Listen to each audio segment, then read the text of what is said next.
bitandukanye nuko abandi babibona. Zanye n'abana b'abakobwa n'umukobwa umwe n'umusore bari baraye Nyamata iwacu niho abantu basigaye basohokera hagezweho, ariko bari babaye ibyatsi, kandi uwinjiraga wese baramubwiraga ngo Pasika nziza kandi bakabikiriza, ariko bari banezerewe kweli. Abo rero iyo Pasika niyo bagize gute bafite. Saba bonyine, hari n'abaguze ibitenge, hari n'ababazi intama, hari n'abakoze ibindi. Abo nabo ni Pasika yabo. Abayahudi aho Pasika yatangiriye nabo bafite Pasika yabo, bafite ibyo bibuka, bafite ibyo banyuzemo, bafite ibyo bahuye nabyo, nabo bibuka Pasika yabo. Ariko twebwe abakristo tugiye kureba Pasika twibuka ni iyi, niyo kunywa no kurya, niyo kwambara se, ni amateka se, niyo tugiye kureba. Abo bahungu reka banturagire gatoya tujyanemo twese, hanyuma turavuga umwanya muto kuko hari ikindi gikorwa gihari, hanyuma dusoze dukomereze mu rugo.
ibintu byose byari bituremereye kubw'amaraso yawe kurutuba.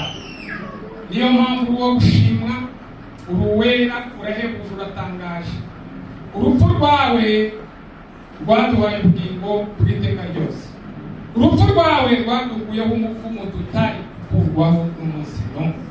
Niyo mpamvu duciye bugufi cyane tugupfukamire kugira ngo twumve icyo tubwira tugutega amatwi kandi kugira ngo kidukura nawe tugeze mu buzima bwa Yesu.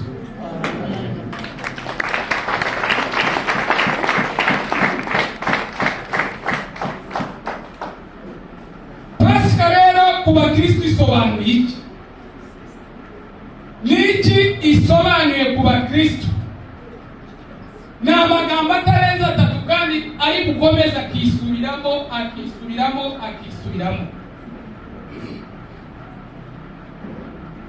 Irya mbere yavuga ngo ni victory over sin and death. Ni ubutsinzi hejuru y'ibyaha n'urupfu. Twebwe twishima, ntabwo twishima gusa ngo Yesu yarapfuye arazuka. Oya, twishima kubera ko yapfuye kugira ngo ibyaha byari bitugize imbata abitsinde.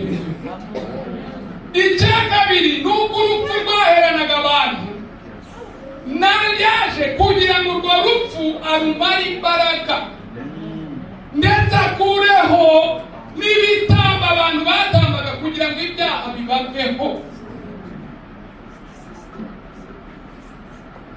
Ahubwo ngo yatwijije mu bugingo bw'iteka.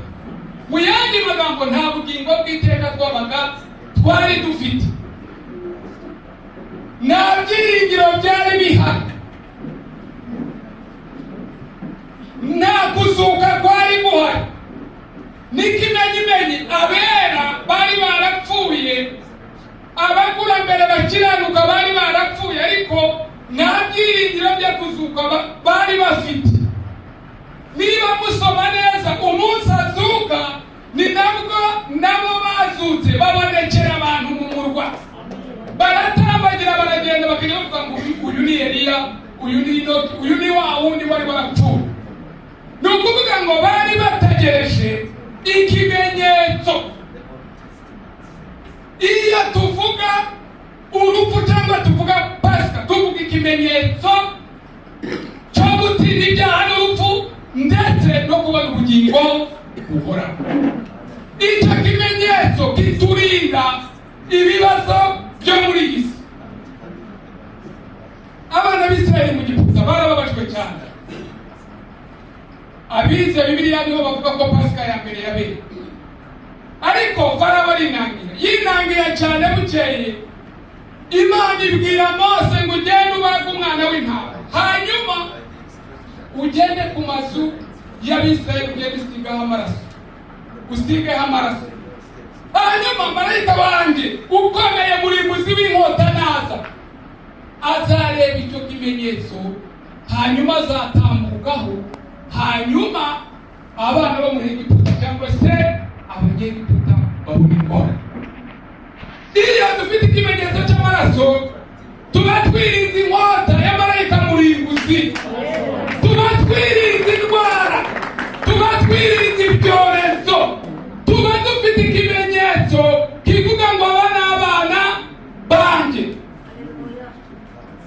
tuba dufite ikimenyetso cy'uko tuzapfa kandi tukagira gute.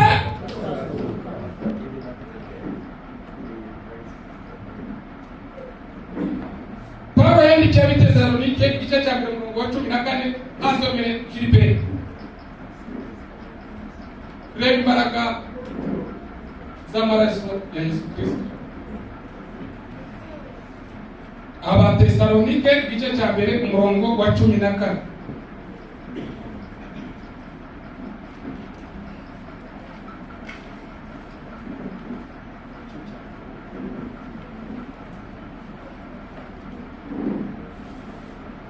Abatesalonike, Abakolosayi.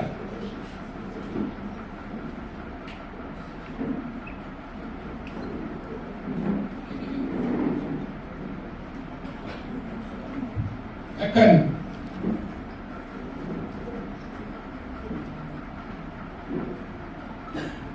niwe waducunguje amaraso ye ngo tubone kubabarirwa ibyaha byacu. Niwe waducunguje amaraso ye kugira ngo tubone kubabarirwa ibyaha byacu. Ubundi hataba amaraso ya Yesu Kristo ntabwo twari kubabarirwa ibyaha byacu.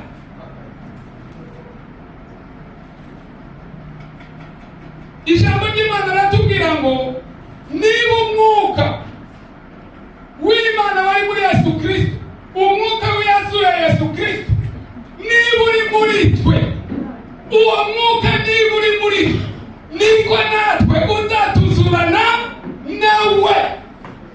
Niba uwo mwuka wasuye Yesu uri muri twe, ni ukuvuga ngo tugomba gutinya gupfa, kuko gupfa ni inzira yo kubona ubwiza bw'Imana, ni inzira yo kugira ngo dusabane n'Imana igihe cyose ubuziraherezo.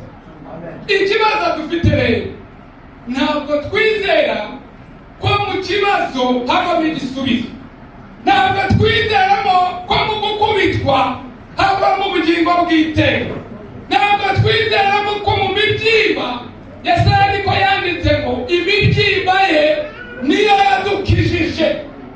Gukubitwa kwe niko kwatumye twebwe duhinduka bazima, twaraba gucirwaho iteka. Mu magambo make, twebwe abakristu, iyi Easter cyangwa se Pasika twizihiza itubwiye iki? Hano haravuze ngo this is not end but a transition to eternal life. Urupfu abenshi bazi ko ari ryo herezo ry'umuntu, ariko ngo urupfu ntabwo ari iherezo ry'umuntu, ahubwo ni inzira umuntu anyuramo kugira ngo agere mu bugingo bw'iteka, ntabwo ariyo maherezo.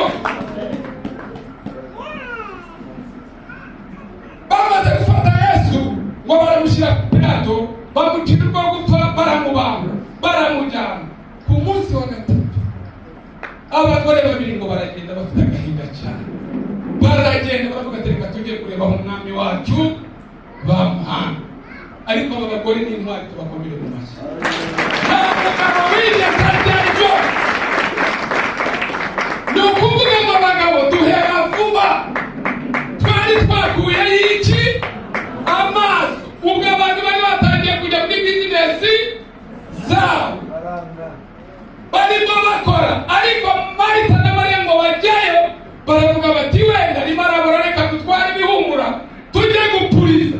Aba bagore nubwo bagiyeyo, ariko nabo bari bazi ko urupfu ari ryo herezo, bari batarasobanukirwa ko mu rupfu ari inzira yo kwinjira mu bugingo bw'iteka. Ngo bagitunguka babona marayika w'Uwiteka yicaye, ngo yabirikuye igitabo. Arababwira ati abagore murashaka iki hano? N'iki kibagenza? Batangira kumubwira agahinda n'umubabaro bafite kuko umwami wabo yitabye, yapfuye. Hanyuma arababwira ngo ni gute murimo gushakira ubuzima mu bapfuye? Ubu yababanjirije, yazutse, ni muzima, yamaze kwinjira, yagiye. Nagira ngo mbabwire ngo urupfu, impamvu twebwe twizihiza Pasika, nuko tuzi ko urupfu rwa Yesu rwamaze imbaraga, urupfu rwari buzaduherane iteka ryose.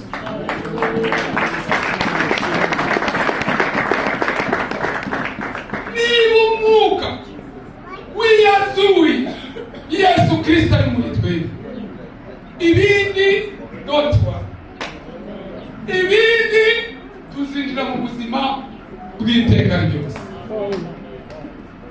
Acting a doorway in the immediate presence of God,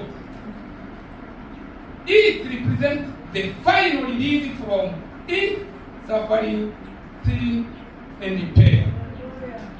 Ibi ngo bigaragaza inzira yo guhita twinjira mu bwiza bw'Imana, ndetse ngo tukaruhurwa burundu imibabaro y'iyi si, imiruho, imibabaro. Yesu yaravuze ngo nimuze mwese abarushye n'abaremerewe, muza ndabaruhura, kuko ngo njyewe ndi umugwaneza. Abantu ntabwo bazi ko babonye uburuhukiro, abantu ntabwo bazi ko babonye umugwaneza. abantu ntibazi ko babohowe. Urupfu rwa Yesu Kristo ngo rwashyizeho iherezo ndetse ruduha kwinjira no kunesha ibijyanye n'ibyaha, imitwaro yose, imibabaro. Umuririmbyi yaravuze ngo wadutuye imitwaro yaduhetamishaga none tugenda twebwe. Siko turirimba? Kubera iki tugenda twebwe? Nuko Yesu imitwaro yahise gute muririmbyi wo mu gakiza aravuga ngo ku musaraba mwiza niwo umuntu abonera abagabo bangahe kandi ngo bakagira gute bakamuvuza. Bwana sifiwe sana. Amen. Ku musaraba mwiza niwo umuntu abonera urwandiko rw'inzira ijya mu ijuru. Ndetse aravuga ngo iri ni itangiriro ry'umunezero wawe. Uyu munsi wa none utahana umunezero. Iri ni itangiriro ry'umunezero wawe. Bahabiho umutwaro wanjye wagize gute wavuye ku mugongo. Uyu muririmbyi tumaze gucuranga aravuze ngo yakoze bibi na biri nishimye. Bwana sifiwe sana. Yakoze bino na biri nishimye. Turaza kurebaho urupfu rwa Yesu Kristo ngo rwatubabariye ibyaha byahise n'ibiriho n'ibizaza. Bwana sifiwe sana. Urupfu rwa Yesu Kristo ngo rwatumye tugira ubutsinzi ku byaha karande ibyo turi kumwe nabyo ubu ndetse n'ibidutegereje imbere. Izo mbaraga rero nizo tuvuga. Uko kuzuka niko tuvuga. Matayo igice cya 27 kugira ngo umurongo wa 45 na 51 umwene wari ukingirije ahera cyane. Umwene wari ukingirije ahera cyane ngo uhereye hejuru utabukamo kangahe kabiri. Iyo yindirimbo yakuye ibitambo yambabariye ibyaha nashima, yambabariye ibyaha ndashima uwo Yesu ndamushima. Yanuye imitwaro ndashima, yambabariye ibyaha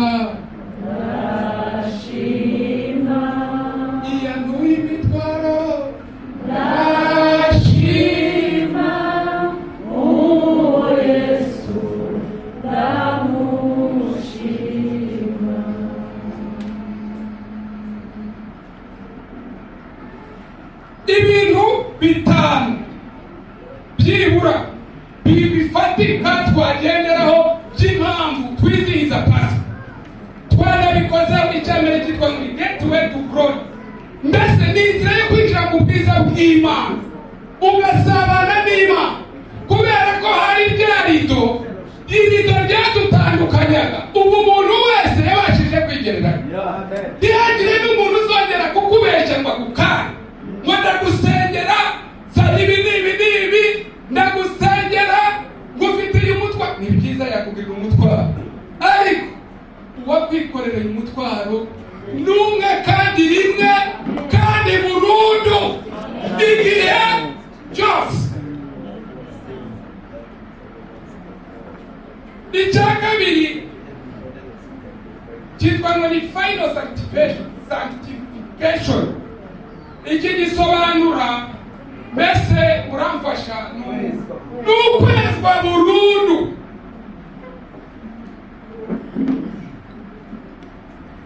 Twanabibonye hariya mu Bakolosayi yavuga muri waducunguje amaraso ye.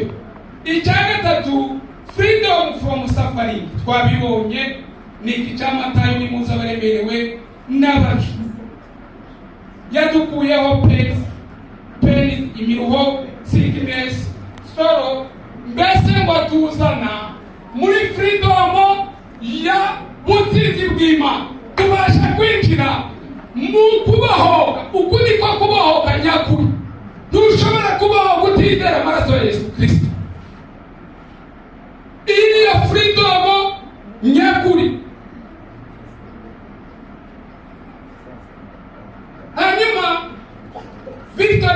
fear. Victory over fear. Gutsinda ubwoba. Umuririmbyi yaravuze ngo twarabatuwe rwose rwose n'umwami wacu Yesu Kristo. Twarabatuwe rwose rwose umwami wacu Yesu.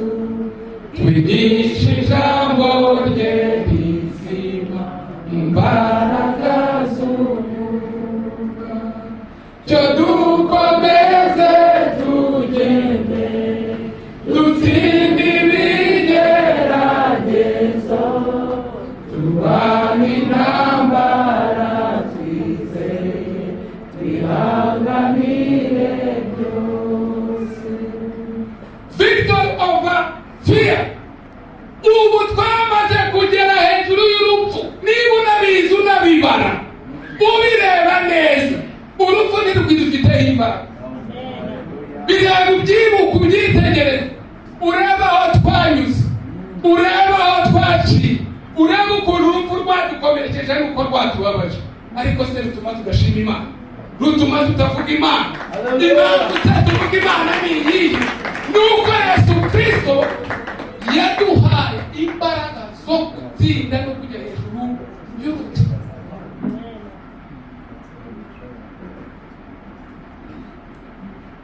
Abaroma igice cya 15, kuko mutahawe umwuka w'ubata ubasubiza mu bwoba, ahubwo umwuka dufite ni umwuka uduhindura kuba abana b'Imana. Niba turi abana b'Imana, turi kimwe n'umwana w'Imana. Yatsinze urupfu, natwe tuzarutsinda. Yesu ashimwe cyane. Rero izo mpamvu zikubiyemo, izo zose navuze zikubiyemo impamvu eshatu. Iya mbere ni ukuduhuza n'Imana. Iyo niyo mpamvu nyamukuru yatumye Yesu aza, nuko abantu bari batandukanye n'Imana. Yongeye guca ishyiraho ikiraro cyo kugira ngo duhure n'Imana. Matayo 27:50. Kubabarirwa ibyaha, imbabazi. Umuririmbyi aravuga ngo amaraso y'umucunguzi niyo soko yoza abantu, ngo niyo yeza pe abanyabyaha bakabone.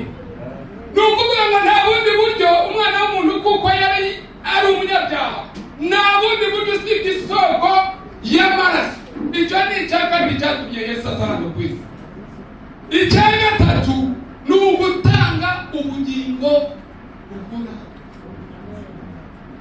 Ntabwo twari dufite ubugingo buhoraho,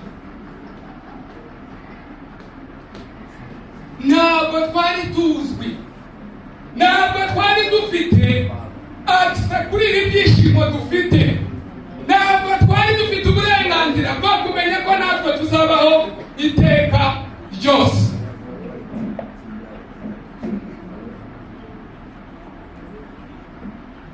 Ngo abigishwa babiri Yesu amaze kumubamba nyuma y'iminsi 3 ngo baragendaga mu nzira, ngo bamanuka bajya mu kirorero cy'Imausi, ngo bagenda bavuga baganira ku gahinda k'umwami Yesu, ngo baravugana ngo ariko bamenye amakuru y'umuntu mwiza wakoze ibintu byiza icyo bamukoreye.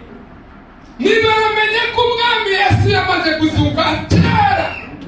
Hanyuma ngo bakikibaza ibyo, umwami Yesu ngo arazahagarana nabo hagati. Arazi uko bagenda baganira, arabumvira. Hanyuma ngo arababwira ngo ariko ndabapfavame imitima yanyu iteze kwizera, ngo ntabwo muzi ko byanditse ngo umwana w'umuntu azaza avuge, hanyuma agambanirwe n'abagome, hanyuma namara gupfa ahambwe, ngo ariko ku munsi wa gatatu agire gute? Azuke. Bwana asifiwe sana. Hari ibyo tutazi, hari imbaraga tutazi, hari ibyo tutabasha gushyikira. Niyo mpamvu tugomba gusaba Imana iyo nema yo kubyakira, kugira ngo ibi bintu bireke kwiratahisha, kugira ngo ibi bintu bireke. Nabo bigishwa bari abana beza cyane, ariko bari bazi ko finitermine umuntu mwiza yagize gute, ati imitima yanyu itinze kwizera. Namwe koko n'abantu nabwiye ko nzagambanirwa ntabwo muzi imbaraga z'Imana. Yesu ni muzima yarazutse. Yesu arahari kandi kuko yazutse natwe tuzazukana nawe. Kandi ubwo ari muzima natwe turi bazima. Kandi ubwo atagifa natwe ntituzapfa. Abantu babanye na Yesu nabo barashobewe natwe twe tutabanye nabo. Bashiki ba Lazaro barashobewe. Lazaro kandi bajahoraga iwabo yari inshuti ya Lazaro.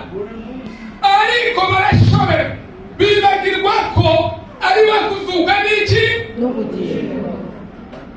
Ngo baserutseho baramubwira inshuti ya kandi yuza kubura ntabwo aba yaramutse.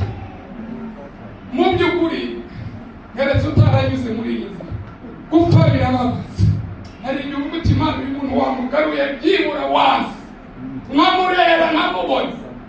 Ariko Yesu ngo arababwira ngo ningenzira kandi arababwira ngo ninjye kuzuka n'ubugingo. Umuntu ngo nuko yaba yapfuye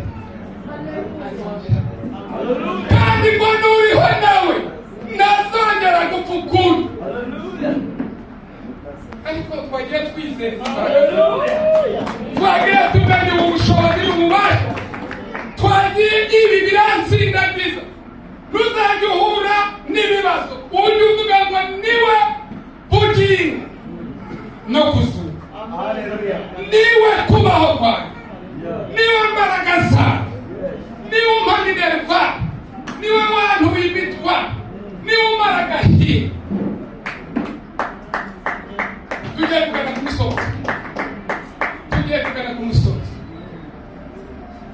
Urupfu rwa Yesu Kristo n'imbaraga hejuru y'urupfu rwose ruzaza nyuma ye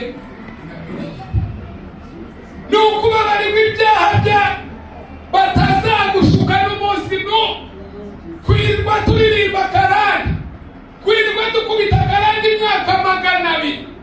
Ariko hano twabonye ko ari uburenganzira no kubohorwa bitwinjiza mu guhimbaza Imana. Kandi tutagomba kureba ku byagize gute ku byahise, kuko Yesu yagize gute yarabitsinze. Atsinda n'ibiriho, atsinda n'ibizagira gute. Devoir yacu ni iyi. Twebwe icyo dusabwa ni iki? Icyo dusabwa gusa ngo ni ukwiga Bibiliya, ni ugusoma ijambo ry'Imana rikadukomeza. Icyo ni cyo cya mbere. Icya kabiri ngo ni ugusenga ubudasiba. Gusenga guhozaho biratunanira na za shughuli z'iy'isi. Ariko kugira ngo twebwe icyo dusaba ntidushobora kwibabarira ibyaha, ntitwari kwihuza n'Imana.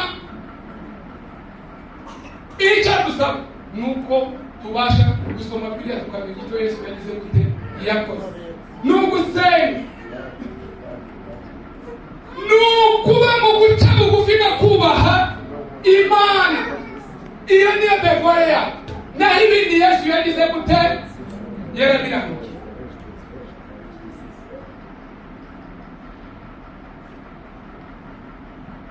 Ngo binyuze mu muzuko wiwe twabonye amahirwe ya kabiri. Pasika rero itwibutsa ko, nubwo ntabisoma neza ariko reka mbisome gutya babyumva. We are given our second chance.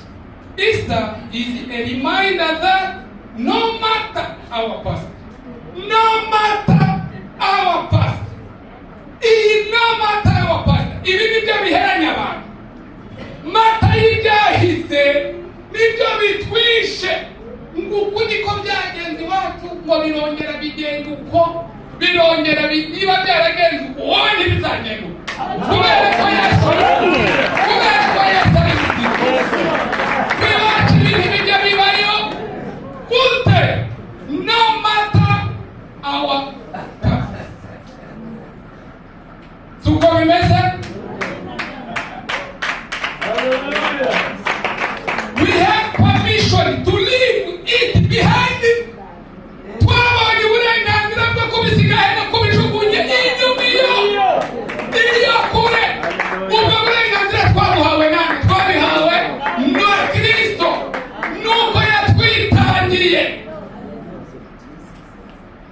and embrace the hope and the joy of a new life in Christ. Twahise tubona uburenganzira bwo kwegera no kwinjira mu rukundo rw'Imana ndetse n'ibishimo by'Imana bya Yesu Kristo igihe cyose. Forgiven of all our sins, past, present, and future. Twabashije kubabarirwa utahana kangaga, utahana gusaka gasama. Wumve ko akahise nta bushobozi gafite ku maraso ya Yesu Kristo. Wumve ko ibyabaye iyo nta bushobozi bufite, ahubwo turimo dusingira. Twaravuze ngo ndiho ndamaranira, ndahatanira kugira ngo nsingire icyo Kristo yamfatiye. Icyo yamfatiye ni ubugingo buhoraho, icyo yamfatiye ni ukudapfa iteka. Ako gacaci akakabiri ucakira nuko twababariwe ibyaha byacu. Ibyo twita ibyo ngibyo, ibyo by'Abanyafurika duhora tuvuga, twarabibabariwe, n'uyu munsi turababarirwa, n'igihe kizaza tuzabibarirwa. Iyo twebwe pasika twizihiza, iyo niyo pasika twizihiza, nuko Yesu Kristo yabaye urutindo kuduhuza n'Imana, nuko Yesu Kristo yatubabariye ibyaha byacu, nuko Yesu Kristo yatumye tubona ubugingo bw'iteka ryose. Uhaguruke ukirema ku karirimbo tugacurange, hanyuma tugana ku musozi.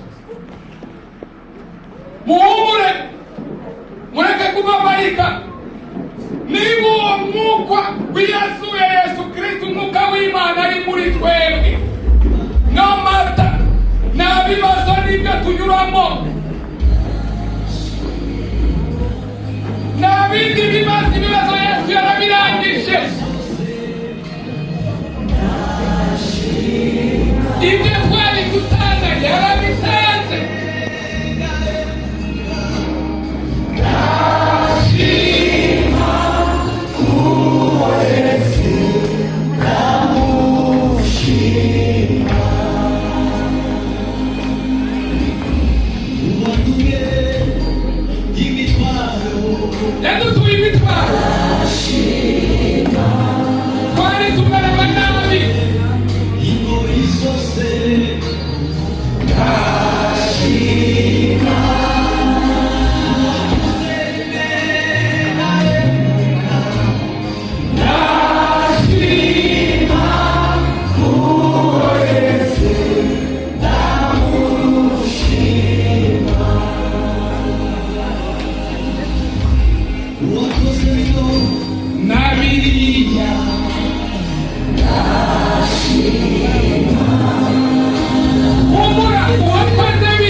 Haleluya.